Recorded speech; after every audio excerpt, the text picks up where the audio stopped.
so that I can then save it for you. You can share it. I'll put it on Facebook so we have this section itself. Those of you who are in the service with us, and those who are following on Facebook and YouTube, Richard's a familiar presence for us, very friendly and welcome presence. Your father-in-law, your wife's father, Alex Satmari, remember him well, sitting in the front row of the chapel. Yeah. So, Richard, you are the Los Angeles director of the American Jewish Committee, chief strategist here in Southern California. And you've been involved in 30 years in civil rights issues, humanitarian Jewish communal advocacy, senior professional roles across the U.S. IDL, the Illinois Holocaust Museum, American Joint Distribution Committee, American Friends of Rambam. You were involved with the Joint. I didn't realize that. My father, I still have copies of his employee card when he worked under the Joint in one of the camps. I've got that somewhere in my records. So this Shabbat, I said we move forward a little bit. We're in advance of Dr. Martin Luther King Day, moving it forward. And so we were going to talk about the ethnic and racial tensions that we have in the country. And then on the poll that American Jewish Committee posted about a rising number of Jews concerned about anti-Semitism, and then the response by a writer in the Jewish Forwards considering it an exaggeration. And let me do this first, and I'll ask you, tell us a little bit more about the American Jewish Committee, and then we'll go into our content part. Tell me a little, what do you do? What does the American Jewish Committee do? Of course. Thank you, Rabbi Weinberg, and Shabbat Shalom, everyone. Good to be with you. I wish we could have been in person. That, of course, was the original intention, and God willing, we will have that opportunity at some point in 2022. I hope everyone is steering clear of this latest variant and staying healthy. And let me begin also just by saying what a joy it always is to see our dear friend Joe Alexander here on the screen, and hopefully Joe, God willing, in person at some point in this new year. So always good to be with. You're very welcome, my friend. American Jewish Committee is arguably one of the legacy organizations within the American Jewish community. We were created in 1906. Some have called us the older sibling of the ADL. And in many respects, AJC is the dean of American Jewish organizational life. We are a human rights, civil rights, and community-based organization whose work really rests on three primary pillars. First and foremost, to raise awareness and work as creatively as we can to combat anti-Semitism, not just here in America, but on a global scale. We also work assiduously to advocate for Israel's best interests and Israel's rightful place among the family of nations, so the security, well-being, and welfare of the Jewish state. And finally, and perhaps most poignantly over this last week here in America, we're an organization that... Hold on 1 second. 1 second, I just got to... Rick, unmute yourself. I tried to cut off the background. There we go. Yeah, I wanted to cut off background noise. Go ahead now. So the third pillar of our work is to advance and promote and safeguard democratic values.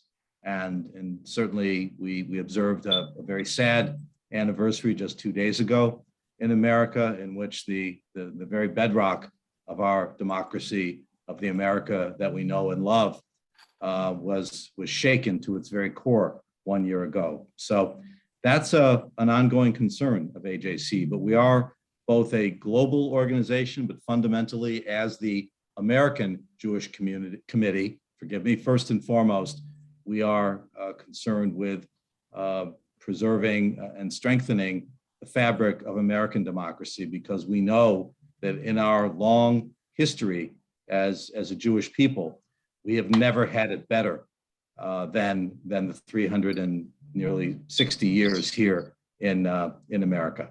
So that, in a nutshell, is who we are. The Los Angeles office, the chapter of AJC, is the largest outside of our national headquarters in New York, and we are blessed with a bright and dedicated and motivated group of leaders and professional staff to guide this work. Okay, thank you. Now, I came to this topic, as I said, because of the poll, and then Rosa Rosenberg, who's not, I'm sorry she's not with us this Shabbat, she loaned me her copy of the book People Love Dead Jews by Dana Horn. So I've been perusing through it, and it talks about the trend to fetishize the Jews of the past while ignoring threats to Jews, real Jews in the present. And even the United States and other overseas. And as I read it, it reminded me of a book of an essay with the title that had almost the same theme, and that was by Cynthia Ozick, All the World Wants the Jews Dead. But there, she was talking about the reaction of the United Nations, not inside the United States, but the whole United Nations ganging up on the Jewish people, in particular Israel. It was just a year after the Yom Kippur War, and they passed the resolution, Zionism is racism. And in the international scene, to label something as racism is to put it on the anathema side. So the entire state of Israel and the Jewish people basically being labeled as racists. Now, the United Nations removed that eventually as the Soviet Union fell. The prime mover of that was the Soviet Union, who wanted to use it as a wedge to get in with the Arab Muslim world. But we have this sense that it's something new is happening that we don't like. When I was a kid growing up, and I lived mostly among non-Jews, I must have had a charmed life. I lived in a small town in Ohio, which was at the corner of West Virginia, Ohio, and Pennsylvania. Then I lived in a small town in West Virginia also. I never had problems about anybody attacking me, confronting me, or saying anything to me because I'm a Jew. I heard it said about other kids, but never about me. Maybe it was a charmed life. I mean, West Virginia in particular, it's the, Senator Robert Byrd started his career with the Ku Klux Klan. He became a great liberal, became a great senator, but that was, but it shifted. This is the 50s and 60s. So now we have a very different atmosphere. So we have this new poll. And if you go on to explain the poll, and it goes on to document not just snide remarks on Instagram, but actual physical attacks. Who's attacking? Why is it not given coverage in the press? Is it true that people only love dead Jews? Are we paranoid, or do we just have our heads in the sand? Which is it? What do you think? Go ahead. Well, I think we certainly have a justifiable, inherent sense of anxiety that is borne out over centuries of persecution. I will say that the poll that AJC commissioned was the third annual survey. And I emphasize survey because it is very much a sampling of American Jewish public opinion that we first took in the aftermath of the horrific attack upon the Tree of Life Synagogue in Pittsburgh, to really try to gauge and take the pulse on the degree to which anti-Semitism is a threat and a real and present danger to American Jews. And the numbers have borne out relatively consistently over the last 3 years since Pittsburgh. There is an undercurrent of anxiety that permeates throughout all levels and all segments of the American Jewish community. That said, the difference in numbers between our 2020 poll and our 2021 poll suggests that Jews are feeling a little less uneasy. It's an interesting postulation to say it that way, but a little less, slightly less uneasy when it comes to issues of anti-Semitism. And that's actually, I believe, a cause for some optimism, particularly because of what we experienced as a community last May, when tensions flared and conflict escalated between Hamas and Israel, and more than 4,000 rockets rained down on Israel. We saw a consequence of that terrible 11-day period with street-level thuggery and anti-Semitism in cities across the United States, including right here in Los Angeles. And so that was a terrible spike. But even with that period of time, overall, there are hopeful signs.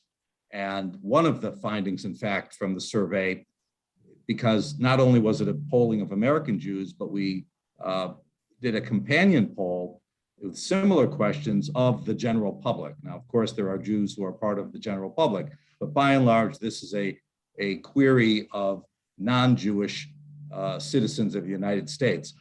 In one area, there is almost uniform agreement, and that is that anti-Zionism, the suggestion that Israel as a state does not have a right to exist, is viewed as anti-Semitism across the board. And so that, to your point, Rabbi, about how far we've come from the ugly days at the UN, the ugliest days at the UN, there are still some ugly days there, is reflective of progress and of acceptance. And so that is a more hopeful sign, we would suggest. Okay, so we don't have to be as paranoid as we think. That's paranoid. No, what was very worrisome is how in the Twitter world, in the Twitter feed world, it becomes so much blatantly, you're either with us or against us. And so, especially in entertainment business and in academics, we see pressures to renounce any connection with Judaism. So in fact, there was something in the Allgemeine this week, a professor at the University of Maryland, which is a very respected university, very successful professor in terms of teaching, her publications, popularity with the students, and the university refused to give her tenure. And this came exactly after or refused to renew her contract. Maybe that was not the issue. And it came after they put pressure on her because she was talking about Israel and Jews, and she felt that she was being scapegoated for that. Are you familiar with that case? It was just this week. I don't know if I am with that case, but I will tell everyone that the challenges on the college campus are profound and severe, because we often deal with issues of tenured academics, and tenure in many ways is the get out of jail free pass, that you can say or do just about anything you wish and do it with impunity, because tenure is such a sacrosanct principle, and it preserves academic freedom and freedom of speech to the degree at which it can be, and often is, detrimental to the well-being and sense of safety of Jewish students on campus. And so we've had those issues here at USC, and we see them on campuses around the country. In this, I don't know the specifics of this particular case. I will look into it, but I will tell you that the campus remains a significant battleground. Part of the work we do at AJC is to educate students at the high school level to prepare them for the experience that they may encounter when they leave the nest and end up on a campus, and for the very first time may find themselves isolated, marginalized, excluded from activities that they care about, social justice movements, environmental causes that are part of who they identify as, in addition to being proud Zionists. And so that is a constant battleground. AJC will actually be convening. I'm not sure if it's now going to go virtual. I have a feeling it will.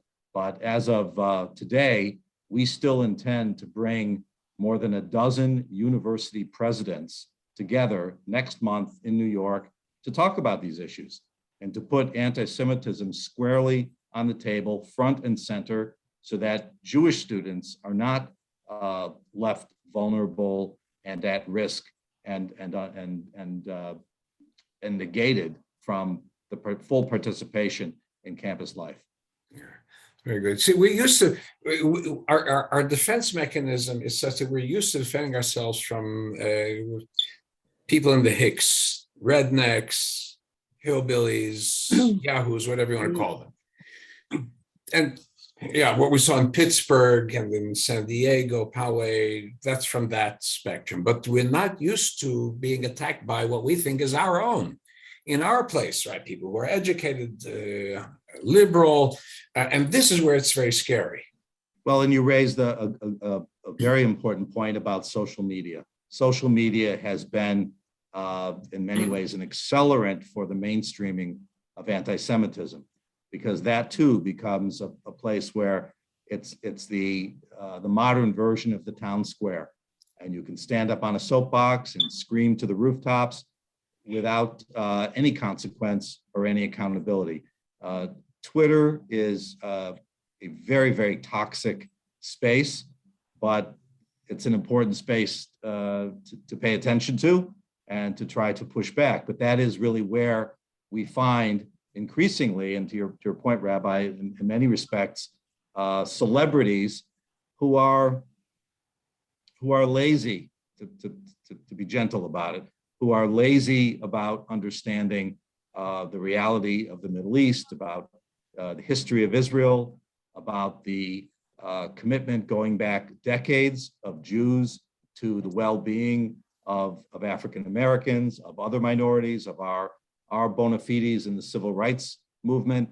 All of that is quickly forgotten and subsumed by celebrity and by the irresponsible, rantings of so-called influencers. And in many respects, they become influencers because with millions of followers, it is very easy to sway public opinion. Our challenge in the Jewish community is to encourage people to think for themselves, think critically, and examine what they're hearing beyond the surface level. And it's a daily battle. It's absolutely a challenge for all of us.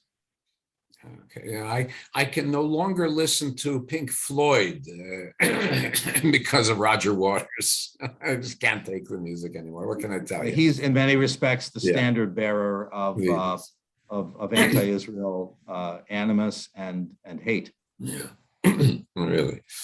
All right, then I said, this is Dr. Martin. We're moving up the agenda for Dr. Martin Luther King Day.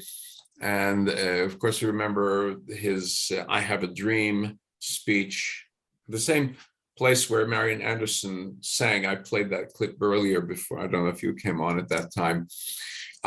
When she sang in front of a huge gathering back under Roosevelt. So at one time, both Jews and Black Americans were in the same boat, and we rode together. So I'm going back in before Dr. King's time to W.B. Du Bois. A very interesting story for him. Here's an African-American,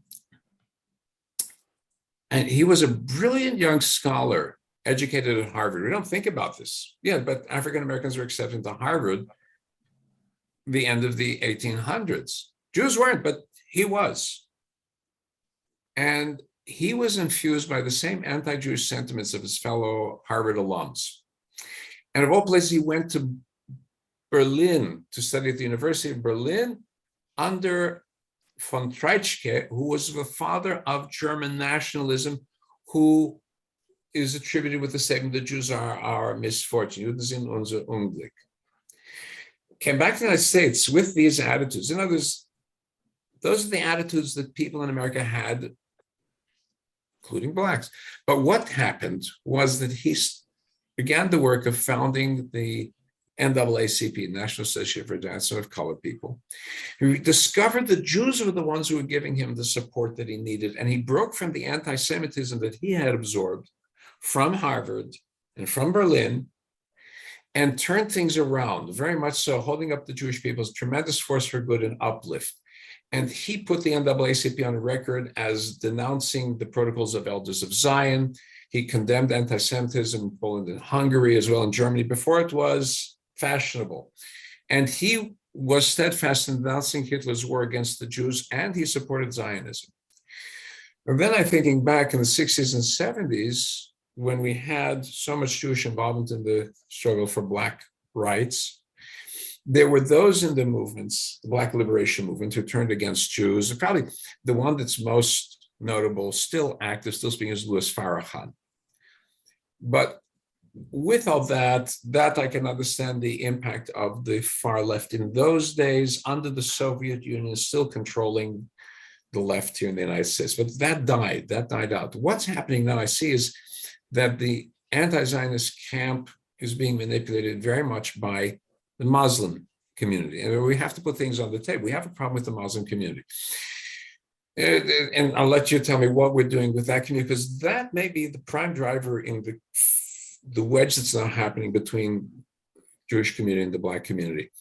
So she announces, she's director of CARE, Council on American Islamic Relations, which is the equivalent to AJC or ADL for the Islamic community. She's in the director of the San Francisco chapter. So she's your counterpart, sort of. And she was recently suspended. Right. These vitriolic statements. That's right. But only after a big fight, right? CARE went in to defend her first. That was the thing. But so she says, I want us to pay attention to polite Zionists, the ones that say, let's break bread together. They're not your friends. And she cited ADL, Jewish federations, Hillels, and Zionist synagogues. And then she repeated the claim that's been repeated by so many places. And one of the city councils actually was going this route to denounce forbid participation of Israeli officers in training American police. Police officers in the United States who kill unarmed Black men, women, and children trained by the Israeli military. See, this line that is coming in is this kind of line. And her position is straight from the plank of the American Muslims for Palestine. I found their plank. No communication with Jews unless they toe their line. And I'm afraid that here we have a fight where we are concerned about seen as Islamophobic. We have this Western guilt about other cultures. And so we bend over backwards. And yet I see we're being manipulated. I'm going to put it that way. So I would say that you have correctly illuminated some of the more polarizing and inflammatory voices that are out there in the African American community, in the Muslim American community. Our challenge, as it always has been, is to try to find the more moderate voices. It's not always as easy because they're not hijacking the stage. They're not screaming to the rooftops and demeaning those they see as hostile to their interests. AJC works very closely with the National Urban League. We work closely with the Los Angeles Urban League and other chapters around the country. We work closely with Muslim American individuals, less on the organizational side, but we have had a program and an ongoing initiative that brings Jews and Muslim Americans together in common purpose on issues of hate crime, on issues of security for our institutions. One of the things we've kept off the table throughout this whole period with our Muslim Jewish initiative is discussion of issues relating to the Middle East. We have always felt as though let's focus on our shared stake in America and what we can do to reinforce our place in America. we're going through a little bit of a shift in that philosophy. And part of it is because the Middle East, and particularly the events, the escalation of conflict in Gaza last year, really necessitates it. You can't ignore the elephant in the room at a certain point. And so we're going to put these relationships to the test and start to have and introduce some honest discussion about the Mideast. And we believe it's time, that it's appropriate, and then in many respects, we would be undercutting our own efforts if we tried to keep it, outside the door and outside the tent. And so we'll have to test it. But I will say to each of you, the work of improving and nurturing Black-Jewish relations is a daily effort. We can't rest, and we shouldn't rest on our laurels of having marched together in Selma. We should recount it and recall that period with pride and with adulation, but we have to recognize that we are decades removed. We are living in an America in which social justice movements, particularly in the aftermath of the brutal murder of George Floyd, are emerging with greater ferocity and greater passion. There is a place for the American Jewish community in that discussion. It need not be radicalized, and we need not be marginalized or excluded. The attempts by some to paint Israel and American Jewry as the bad guys and as the source of all things evil is an outrageous, blasphemous lie, and we need to refute it at every turn. And again, always try to find those more moderate, reasonable voices so that they can be heard. They are influencers as well. They have their respective followings. And so it's not easy. It's not easy because the screamers always tend to steal the attention. We ought not be misled or distracted by them. I find it so ironic that after the Abraham Accords, more and more Arab nations and Muslim nations and African nations are working on officially recognizing Israel, officially opening diplomatic relations and so on. So while that world is open to the idea of a state of Israel, it's our good, high, noble-minded people here in the United States and in Europe who are lambasting Israel as anathema. So that's my take. But listen, what I want to do now is, I know some people want to ask questions. I'm going to put this now go to the gallery view, and I know Carmen wanted to ask a question. You guys can unmute yourselves if you want to ask a question. Yeah, Carmen, why don't you go first? It's not so much as a question as I wanted to, can you hear me? Go ahead. Oh yeah, because I'm having audio issues.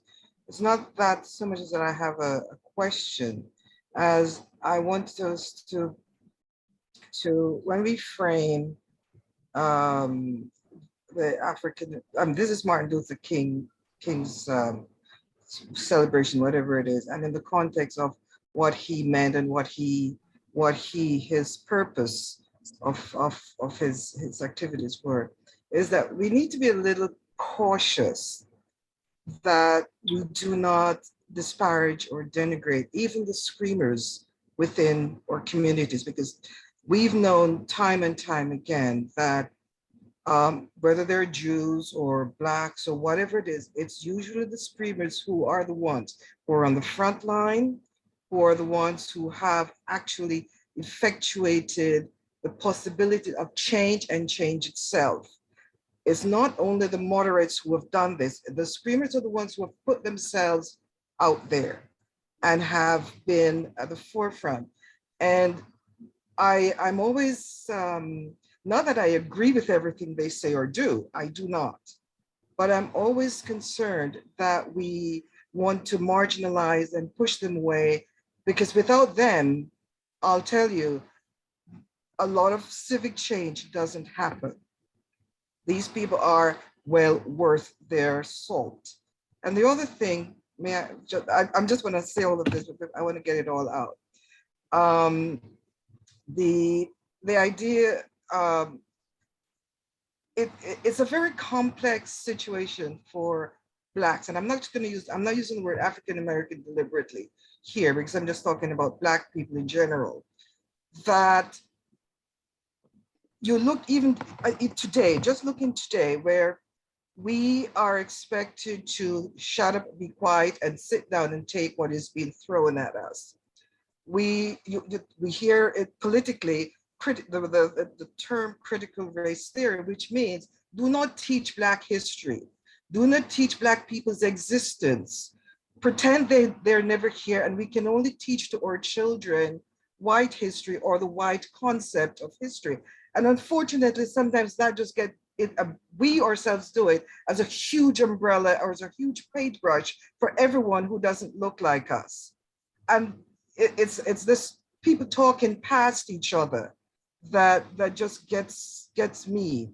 And I, even in this discussion here, and a couple of references that I've heard, and I'm thinking, you're not really grasping or even paying attention to the history and the current situation, and how long do we expect people to sit back and accept what is given to them, and that's all they get, and that's all I have to say. So I want to respond to the appreciate, first of all, your sharing. It's important to share and to know that this is a safe space where all points of view are respected and welcomed. To your point about the screamers and the term that I used, there is a way to lead. There is a way to articulate a vision and to work to improve the lot of those who have historically been oppressed or marginalized or discriminated against, without creating enemies and scapegoats in the process. And that is the beauty and the magic of Dr. King's legacy. He did not denigrate the Jewish community or others as a way of articulating a path for greater acceptance for the African American community. And that was the beauty of coalition building, of extending a hand of brotherhood and friendship to the Jewish community and to so many others. That's the legacy that we celebrate. If we fast forward to today, I'm still waiting for Melina Abdullah, the head of Black Lives Matter in Los Angeles, to accept that the destruction and vandalism of property in the Fairfax district, not far from where we all gather over that Memorial Day weekend in response to the protests that were taking place understandably and justifiably across the country, that destruction of businesses and property was somehow acceptable. And within that destruction and that vandalism was vandalism, intentional vandalism of 2 Jewish synagogues along that corridor. Where was the condemnation? Nothing about the cause or the justness of the cause is diminished by calling out the extremists in our midst. And so I have to push back a little bit respectfully, Carmen, that this is about responsible leadership and accountability. And that's the path. And it's a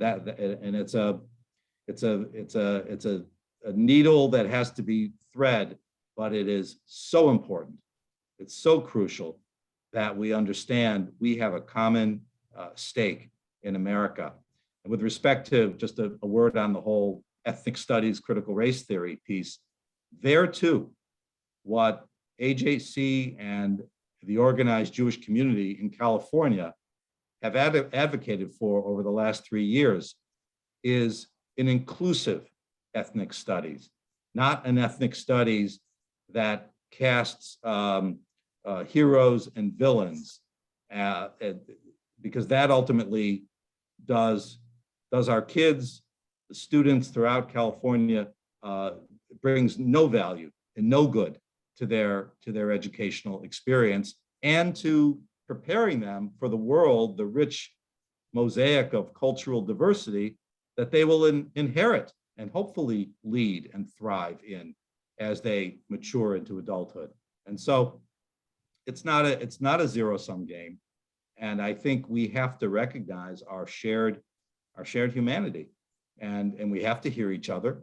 We have to listen to each other. We need to have difficult conversations so that we can see the world through our respective lenses of history and lived experience. But I think we have to do it in a way that does call one another to account for our shortcomings and for, at times, our failure to recognize where we have fallen short. That will lead to, I think, a more true and genuine dialogue and ultimately greater understanding. Any other questions?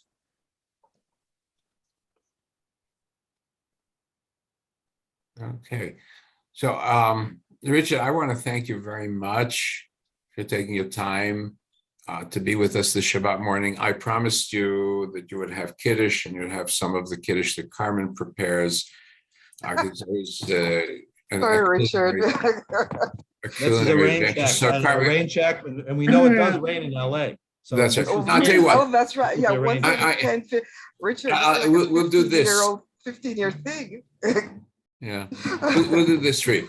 You can come anytime you want without having to work for it and join us for Kiddush. That's it. Thank you very much. Always welcome. Keep the Okay. Manischewitz nearby, please. That's Oh, right. dear Say hi to me. the family for us, please. Yeah. Okay, to everybody. Shabbat Shabbat shalom. I think shalom. Joe can, Richard, I think Joe can do a little bit better for you than Manischewitz. So Oh, he has that's a right. whole Okay. huge Yes. bubble in the freezer. So I hear from your friends at the museum, Joe. We will Yeah. make that happen, God willing. Okay. Yes, you. yes. Yeah, everybody. Give my best Yeah. to your family, please. Okay, Shabbat shalom. Yes, Shabbat Shabbat shalom. Shabbat shalom. and, Yes. Good week and healthy and Oh. safe. Yes. Everybody. Bye.